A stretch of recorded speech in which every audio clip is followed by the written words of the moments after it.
Tendon injury exercise program.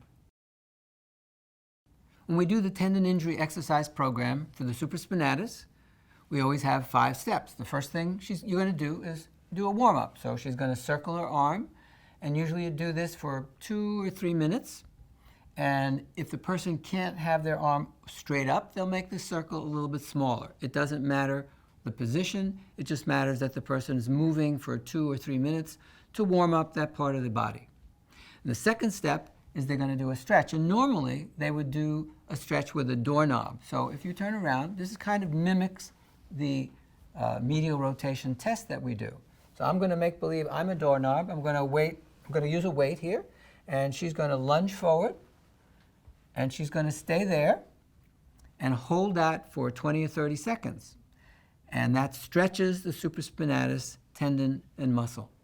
And then after she's done that, she's going to come up, take a rest for a moment, and then she's going to do the stretch again. Okay? And the person might have to hold on to something to steady them, because this is a little bit awkward position to stretch the supraspinatus. And after they've done the stretch for 5 times for 20 or 30 seconds, they're going to lie down on this side, and I'm going to start her with just a 1-pound weight. Here's a 1-pound weight, and she's going to do an exercise where she uses the supraspinatus. And she doesn't bring the arm all the way down, she just brings it down almost all the way, so she's working all the time. Goes up only 15 or 20 degrees, because that's where the supraspinatus is working the most. And she does a series of 10, and after she does her 10, she's going to take a rest for a moment, and then she does another 10, and again does it very slowly, deliberately, and after she does that 10, she takes a rest again, and then on the third set of 10, you want her to feel some fatigue, tiredness, not really pain or discomfort, but some fatigue and tiredness. And that means that she's got the right weight. If she's not tired at all, it means it's time to bump the weight up probably a pound.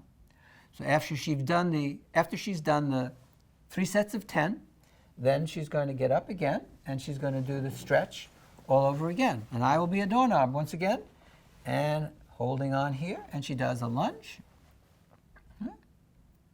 and she holds it, and she comes back. And again, she's going to hold it for 20 or 30 seconds, and we're just doing a little faster to just show you what the sequence is.